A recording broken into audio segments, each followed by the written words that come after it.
Meus amados irmãos, a paz do Senhor Jesus, sejam todos mais uma vez bem-vindos ao nosso canal do Rota 146. Eu sou o Romilson de Andrade e hoje estaremos aprendendo a lição de número 3 da classe dos juvenis, que tem por título Jeremias, onde buscar a coragem. Estudando ainda os profetas, agora estamos na história de Jeremias, uma história onde nós vamos abordar um personagem cheio de convicções pessoais, de personalidade forte e que aguentou muita coisa e realmente tem muita coisa a nos ensinar para os dias de hoje. Bom, já introduzindo também, o nome Jeremias significa aquele que Jeová designou, aquele que Yahvé designou, até porque o nome Jeremias, né, no hebraico seria algo próximo de Ermiá e terminando com Iá, né, uma contração do nome do tetagrama Yahvé. Então, aquele que Jeová designou, né, tem o nome de Deus no seu nome no final em sufixo. Onde buscar coragem? Bom, então esse é o tema de hoje, ao qual nós vamos falar sobre coragem, como termos coragem em tempos difíceis, que é o que viveu Jeremias. Bom, nós leremos o texto principal, ao qual está em Jeremias capítulo 1, versículo 7, que nos diz: Mas o Senhor me disse, não digas, eu sou uma criança, porque aonde quer que eu te enviar, irás, e tudo quanto eu te mandar, dirás. A leitura bíblica em classe está no livro de Jeremias, no capítulo 1, versículos 4 a 14, 17 ao 19. Por força de introdução, é importante vermos a partir do versículo de número 1. Eu acho que tem algumas informações relevantes, principalmente a origem de Jeremias, a qual ele era de Anatote, né? Nós veremos no texto bíblico que ficava, né? A região hoje é Anat, que fica a 4 quilômetros de Jerusalém, mais a nordeste de Jerusalém, e ali era onde ficava alguns dos sacerdotes. E isso é informação importante para a gente porque provavelmente, né, vários textos indicam, até o livro de 1 Crônicas 7:8 vai falar sobre Anatote, filho de Benjamim, e vai dar para a gente que nessa localização, em algumas referências, que ali viveu alguns dos sacerdotes, a qual indica muito provavelmente que Jeremias era descendente de alguma família sacerdotal e, portanto, exerceria, né, por adquirir o exercício sacerdotal depois do seu pai. Bom, então ao texto, Jeremias capítulo 1, versículos 1 ao 14 e depois os 17 e 19. Palavras de Jeremias, filho de Ilquias, um dos sacerdotes que estavam em Anatote, né? Então, aqui a gente já vê claramente que ele é desses sacerdotes que estavam nessa cidade de Anatote, na terra de Benjamim. A palavra do Senhor veio a ele no 13º ano do reinado de Josias, filho de Amon, rei de Judá. Josias foi aquele rei que promoveu aquele avivamento espiritual. E Jeremias, ele vai pegar desde esse, digamos, finalzinho do avivamento até o começo da depravação do povo. Então, até tem uma grande pergunta aqui no livro, né, na história de Jeremias, o que fazer depois do avivamento. E é o que nós vamos ver o que acontece com a cidade, o povo de Judá. Veio também nos dias de Joaquim, filho de Josias, rei de Judá, até o 11º ano do reinado de Zedequias, filho de Josias, rei de Judá. No 5º mês desse ano, moradores de Jerusalém foram levados ao exílio. Então veja que Jeremias é um profeta pré e exílico. Ele profetiza antes e durante o exílio. Esse período que compreende antes do exílio, né, nesses 3 reis, as quais são citados, há um período de aproximadamente 30 a 40 anos. A palavra do Senhor veio a mim dizendo: Antes de formá-lo no ventre materno, eu já o conhecia. E antes de você nascer, eu o consagrei e constituí profeta às nações. Esse texto está falando sobre o chamado de Jeremias, aqui os atributos da presciência de Deus, a qual ele tinha já estabelecido um plano para Jeremias. No versículo de número 6, a gente tem uma certa desculpa, né? Então eu disse: Senhor Deus, eis que não sei falar, porque não passo de uma criança. Aqui tem duas questões que vai falar sobre a juventude do chamado de Jeremias e também sobre essa questão de não saber falar no sentido de eloquência ou no sentido que ele não foi preparado para ser profeta, ele foi preparado para ser sacerdote. Mas o Senhor me disse: não diga, não passo de uma criança, porque a todos a quem eu enviar você irá, e tudo que eu lhe ordenar você fará. Aqui é uma resposta mais é, enfática de Deus, falando que a Jeremias que as desculpas a qual ele dava não era suficiente para, para conter a obra que Deus tinha na vida dele, né? Não tenha medo de ninguém, porque eu estou com você para livrá-lo. Parece que aqui é o versículo de número 8, Deus prevê aquilo que está no sentimento, né? Deus conhece aquilo que está no sentimento de Jeremias, quando ele diz que não passa de uma criança, no versículo 6. Provavelmente o motivo disso era o medo que está descrito aqui no versículo 8.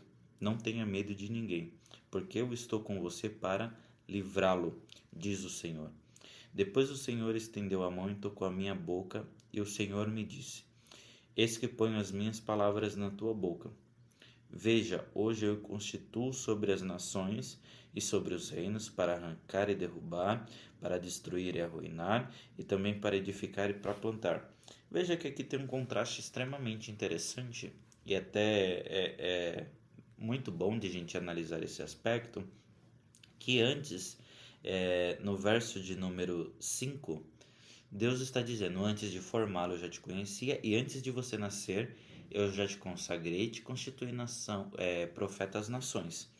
Aqui no versículo 10 ele está falando: hoje eu constituo sobre as nações e reinos para arrancar e derrubar, para destruir e arruinar, e também para edificar e plantar. Veja que ainda que na presciência de Deus, Deus tinha um plano para Jeremias antes mesmo de ele se entender por gente. Existe um momento em que essa vontade divina é comunicada, que é o relato no qual nós estamos lendo, e a partir desse ponto onde Deus negocia, se é que a gente pode usar essa palavra, ou Deus informa para Jeremias do seu ofício, agora ele fala: agora eu constituo, hoje eu estou atendendo.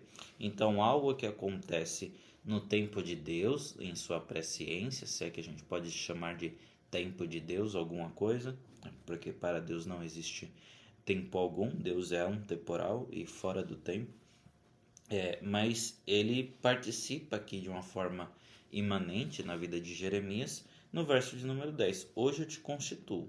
Então, a partir de agora vai começar o plano que eu já tinha traçado para você desde a eternidade que nem mesmo você conhecia. A palavra do Senhor veio a mim dizendo: o que você está vendo, Jeremias? Respondi: vejo um ramo de amendoeira. O Senhor me disse: você viu bem, porque eu estou vigiando, eu estou zelando para que a minha palavra se cumpra. Então, qual que é a palavra? Essa é a palavra que nós vimos no versículo de número 5. O Senhor assim determinou o que iria acontecer, assim Deus separou Jeremias, ele vigia sobre a sua palavra para que ela se cumpra, ou seja, ele não cai no esquecimento. Tanto do chamado de Jeremias, quanto essa do versículo 8. Eu estou com você todos os dias, não tenha medo. E além de eu te dizer que não precisa ter medo, eu estou com você vigiando para que essas palavras se cumpram. Né? Aqui, logicamente, é Deus reforçando a Jeremias o que é que ele pode fazer, até porque Deus não precisa provar nada para ninguém, porque ele é Deus. E se ele disse, certamente acontecerá. Outra vez a palavra do Senhor veio me dizendo: o que você está vendo? Eu respondi: vejo uma panela fervendo cuja boca se inclina do norte para cá. Então o Senhor disse: do norte se derramará o mal, porque sobre todos os habitantes da terra. E aqui já nesses textos nós vemos a sentença de Deus que estaria trazendo sobre os habitantes da tribo do Reino do Norte, sobre o povo, né, que estava ali agora em desobediência, logo após esse avivamento que foi promovido por Jeremias. No versículos 17 a 19 também diz assim: você, Jeremias, prepare-se e vá dizer-lhes tudo o que eu ordenar a você. Não se assuste por causa deles, para que eu não tenha de fazer com você que fique assustado na presença deles. Quanto a mim, eis que hoje ponho você por cidade fortificada, por coluna de ferro e por muralha de bronze contra todo o país, contra os reis de Judá, contra as suas autoridades, contra os seus sacerdotes e contra o seu povo. Eles lutarão contra você, mas não conseguirão derrotá-lo, porque eu estou com você para livrá-lo, diz o Senhor. É justamente extremamente importante esses pontos, a qual Deus, agora na pessoa do profeta, ele simboliza algo. Então, para essa nação, Jeremias seria como uma cidade forte. E seria uma cidade forte, porque justamente todos iriam contra ele, iriam atacá-los, mas o Senhor estaria com ele. Então a gente vê que Deus, juntamente nos seus planos sobre a vida de Jeremias, ele escolheu um homem, a qual, além de forte em caráter, Deus iria fortificá-lo, porque enfrentaria muitas coisas. E é justamente ao tema da nossa lição. De onde buscar a coragem? Justamente essa coragem nós podemos já adiantar que a gente encontra elas nessas palavras. Eu velo sobre a minha palavra para a fazer cumprir. Aqui no tópico 1, meus irmãos, nós temos 4 divisões, né? Vai falar sobre a vida do profeta Jeremias, vai dizer quem era Jeremias, o contexto social da época, um profeta sensível à voz de Deus e o público-alvo do profeta. Bom, a gente já até introduziu algo sobre quem era Jeremias, né? Que ele era natural de Anatote, próximo de Jerusalém, da tribo de Benjamim, filho de sacerdote, provavelmente iria exercer o ofício de sacerdote, mas agora Deus não fala, você vai ser profeta, né? Eu te dei. E quando Deus fala isso é interessante porque nós entendemos que Jeremias não é de uma geração, Jeremias é de Deus, assim como todos nós, né? Não é porque ele era filho de sacerdote que sacerdote seria. Deus tinha um outro plano para ele que foi de fato o que aconteceu. E nesse contexto, né, nesses 40 anos aí até o cativeiro, antes, né, do cativeiro de Judá, Jeremias profetizava. Então ele profetizou durante o tempo desses reis, que foi reinado de Josias, né, a partir do 13º ano, a qual nós lemos, o rei Joacás, Joaquim e Zedequias, sendo que o primeiro deles, Josias, foi a qual fez o avivamento, e esses outros 4 reis foi onde viu-se a situação de Israel cada vez mais se afastando de Deus e não ouvindo as palavras que Deus Jeremias profetizar. E isso nos traz uma lição extremamente importante sobre a administração que nós faremos depois do avivamento. Então Deus derramou sobre o povo a paz, a prosperidade nos tempos de Josias, mas o povo, né, guiado pelo seu rei depois desse tempo, se esqueceu disso. E veja que aqui em Jeremias, logo nesse período que ele profetiza até chegar ao cativeiro, é algo que Deus já tinha falado lá no Deuteronômio capítulo 28. Se vocês ouvirem a minha voz, vocês serão abençoados, mas se vocês não virem, eu vos levarei por uma terra longínqua e distante. Então, Jeremias estava profetizando ao povo para voltarem diante de Deus, porque se assim não fizesse, né, que aí é o tópico 1.3, tem algo aqui interessante, ao qual Deus diz para Jeremias no capítulo 7, versículo 16. Tu, pois, não ores por este povo, nem levantes por ele um clamor ou uma oração, nem me importunes, porque eu não ouvirei. Então, o que Deus está falando para Jeremias é que não é por causa de uma oração que Deus ia livrar o povo. O povo estava necessitado de arrependimento. Se o povo, né, cumprindo a passagem de 2 Crônica 7,14, se o meu povo, que se chama pelo meu nome, se humilhar e orar e se arrepender dos seus maus caminhos, então eu ouvirei dos céus. Então aqui Deus está falando para Jeremias, o que precisa acontecer para a nação como um todo é um arrependimento coletivo. Porque se você vir sozinho, Jeremias, eu não vou te ouvir. Eu vou fazer cumprir a minha palavra, tanto que eu falei que ia cumprir sobre você, que estaria com você, quanto estou fazendo cumprir porque o povo está desobediente, conforme Deus já tinha falado lá em Deuteronômio no capítulo 28. E o público-alvo, né, de acordo aqui com o autor da revista, ele vai trazer da seguinte forma. Quando Jeremias foi chamado pelo Senhor, a sua missão era convocar Judá para o arrependimento sincero para com Deus. No entanto, no momento inicial do seu chamado, o Senhor havia dito que seria um profeta para as nações. né? Então, de imediato, o propósito divino era derrubar a soberba do seu povo e anunciar o domínio das nações gentílicas, a saber, a Babilônia. Então, o que Jeremias estava demonstrando, apesar de ser o peso, né, a sentença de Deus contra o povo de Judá e a nação de Israel, era como um sobreviso à Babilônia que viria. Assim, olha, todo aquele que se desvia dos propósitos do Senhor, que se desvirtua daquilo que Deus o chamou para fazer ou que vai além daquilo que o Senhor determinou, Deus o julga, Deus o castiga e, se for preciso, Deus deixa passar por um momento apertado para aprender as lições, para aprender a voltar seus caminhos do Senhor. Então, aquilo que Jeremias estava profetizando, além de ser um sinal e se cumprir para o povo de Israel, também era um sinal a todas as nações daquilo que acontece quando o Senhor desobedece à palavra de Deus. No nosso segundo tópico, o chamado envio de Jeremias, em primeira parte teremos as desculpas para não atender o chamado e a segunda parte, o encorajamento e envio. Nós já discutimos brevemente sobre a questão da juventude de Jeremias ou sobre a sua inaptidão para a fala. Isso, se nós formos ver de todas as formas, nós, em toda a esfera humana, nós não estaremos capacitados para atender o chamado de Deus ou para representá-lo, até porque nós somos extremamente inferiores e pecadores. Mas quando nós vemos o relato de Jeremias, também assim como foi o chamado de Moisés e vários outros a qual Deus chama, nós sabemos que Deus não só nos chama por causa das nossas capacidades ou porque Deus viu em nós alguém que estaria disposto a obedecê-lo, mas ele nos chama porque ele é quem se responsabiliza por aquilo que ele disse.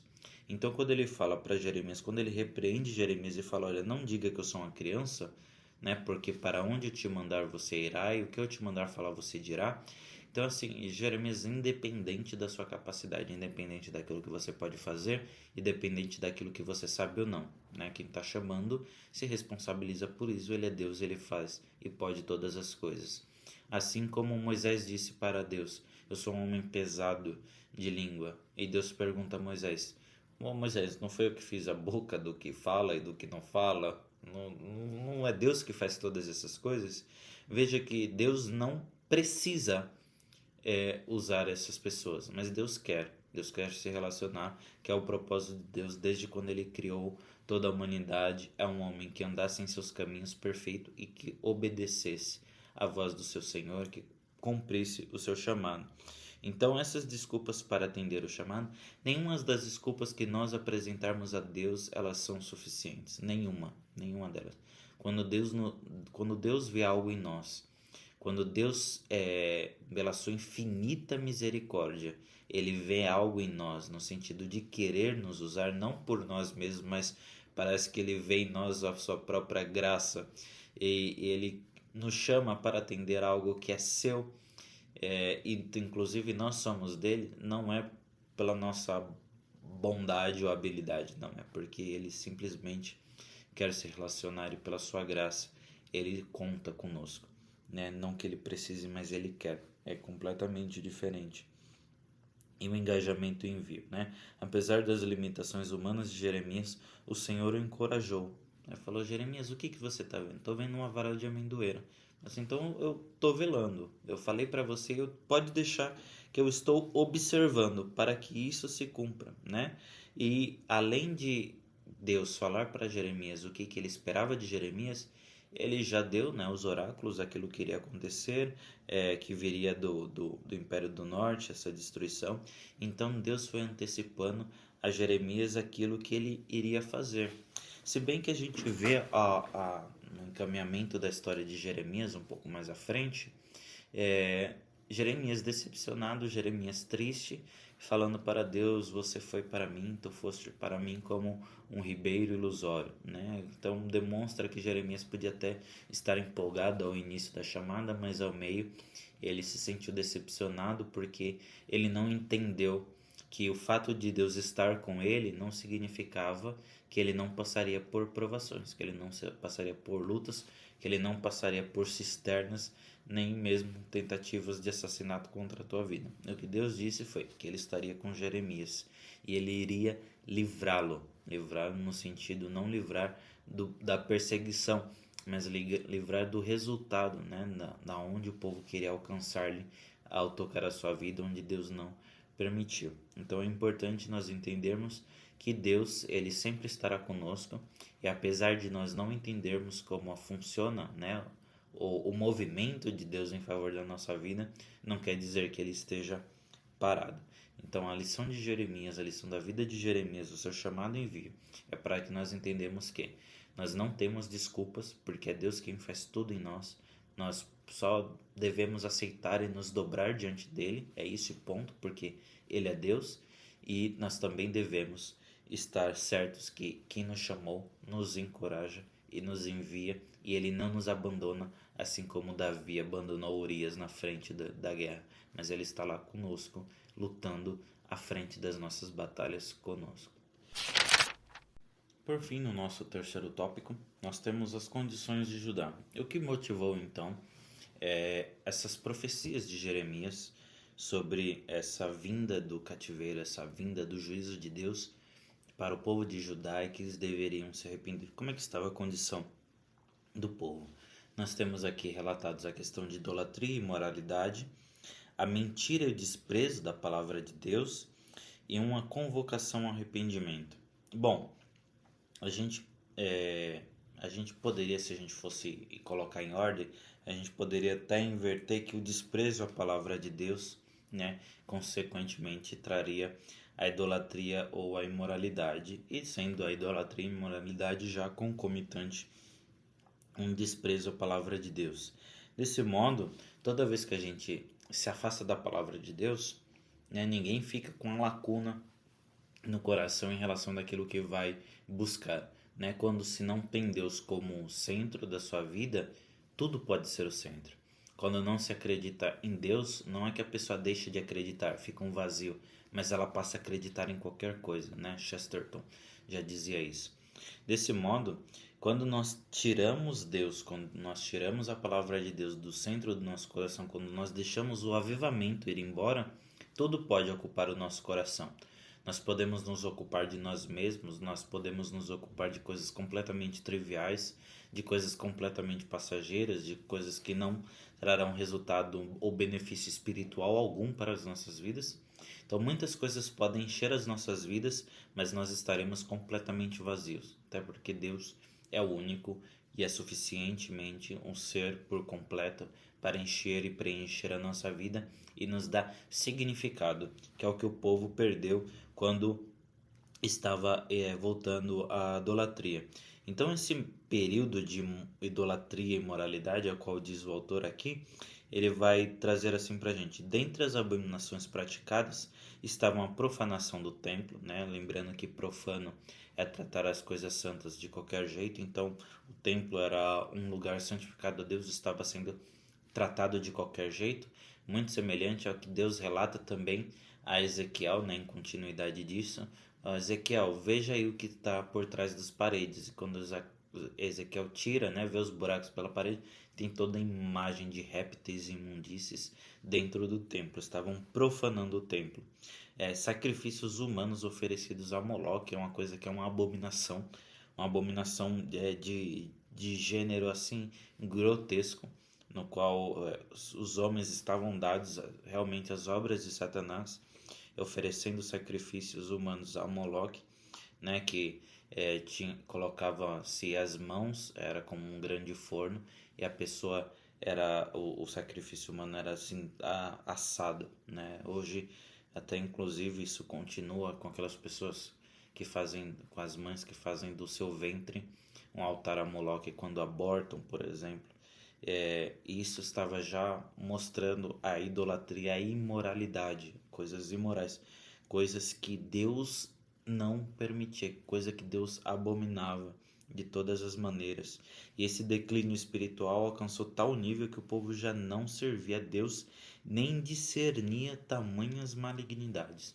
Então veja que quando a Bíblia fala que um abismo vai chamando outro abismo, quando não se percebe, o buraco já está tão fundo que a pessoa nem mesmo se reconhece, nem sabe o que. Você chega para qualquer pessoa que a gente costuma dizer está no fundo do poço, ela não se reconhece, perde-se a identidade, a qual nós podemos só encontrar em Deus. Né? Não há nenhum outro lugar, não há ninguém onde nós possamos recorrer à nossa identidade, porque se Deus não nos caracterizar, se não for em Deus que nós encontrarmos a nossa essência, qualquer coisa, qualquer objetificação do ser humano, a animalização do ser humano, a diminuição ou atomização do ser humano, tudo isso nós encontramos numa sociedade completamente distante de Deus, agnóstica, que se existe Deus ela não sabe, se não existe não sabe, não quer se relacionar, não quer buscar a verdade, não quer buscar algo profundo em Deus. E quando isso acontece, essas pessoas estão abertas a viver qualquer coisa, a buscar qualquer coisa pode completar. As pessoas vivem em baixo nível total, completamente, né? E isso, consequentemente, vai trazer o desprezo à palavra de Deus. A palavra de Deus tentando resgatar o homem, mostrando quem ele é e quem Deus é para o homem. E o homem, se quiser, né, continuar afundando no pecado, ele vai continuar cada vez mais desprezando a palavra de Deus, desprezando os ensinamentos de Deus. E isso certamente, né, qual também está citado em Gálatas 6:7, que Deus não se deixa escarnecer, o que o homem plantar, ele vai colher. Então é ponto. O povo de Israel estava plantando idolatria, estava plantando o afastamento de Deus há muitos e muitos anos. E chega esse ponto a qual profetiza Jeremias e fala assim, ó, chegou. Chegou esse ponto onde Deus vai fazer cumprir a sua palavra, porque o povo estava distante. E não só isso, mas toda a mensagem de exortação, ela também traz um convite ao arrependimento. Então a palavra de Jeremias, né, mostra uma indignação de Deus, mostram o quanto Deus estava querendo resgatar a nação de Israel, estava disposto a perdoá-los, né, se eles se arrependessem, mas ainda assim o povo estava cada vez mais distante do seu Senhor, a qual nós vemos todo esse relato triste, que é o relato do livro de Jeremias, mas nós temos nessa perspectiva um profeta fortalecido, ainda que nos seus momentos de fraqueza, né? Por vezes tentou desistir, falou assim, mas toda vez que eu penso isso, as suas palavras, né, é como se fosse um fogo nos meus ossos, né? Elas vão me consumindo, porque Jeremias sabe que a única oportunidade de salvação do povo estava em voltar-se para Deus, e o povo precisava entender que eles precisavam de Deus, mas se eles não se arrependessem dos seus maus caminhos, eles continuariam ser pesadas as mãos de Babilônia, né, que no caso eram as próprias mãos de Deus, sobre a sua nação, sobre o seu povo, porque eles estavam desprezando a Deus. Então fica uma lição. Toda vez que o profeta levantado por Deus, é Deus que se responsabiliza. A mensagem do profeta, ainda que exortativa, é para chamar o povo para o arrependimento. Então, nós podemos terminar essa lição dizendo que aqueles que têm ouvido para ouvir, ouça o que o Espírito diz às igrejas, porque os tempos estão se findando, a imoralidade está tomando conta da sociedade e a vida de Jeremias é um alerta, ele é um profeta para a nossa nação também. Toda vez que nós nos desviamos da palavra de Deus, da verdade, da realidade, nós estamos fadados a viver algo completamente complicado para as nossas vidas, né? Até às vezes é difícil encontrar palavras, porque são tantas as consequências que acontecem do distanciamento de Deus. Então vinde, voltemos ao Senhor, porque Ele nos feriu, sim, mas Ele nos feriu para nos sarar, para que nós estejamos mais próximos dele. Que Deus abençoe sua vida, que Deus abençoe seu ministério, que Deus abençoe a sua aula. Nós desejamos que você esteja gostando do conteúdo. Não se esqueça de deixar aqui as suas sugestões, os seus comentários.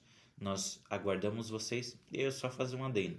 A gente vê as estatísticas, aproximadamente 50% das pessoas que assistem o nosso conteúdo não são inscritos no nosso canal. Então ajuda a gente, se inscreve no nosso canal. Semanalmente a gente posta aqui as aulas. Tenho certeza que tem edificado sua vida. Curte, compartilha para ajudar a chegar a mais pessoas. Com certeza Deus o abençoará e o recompensará por essa obra. Que em nome de Jesus você seja abençoado e até uma próxima aula em nome de Jesus.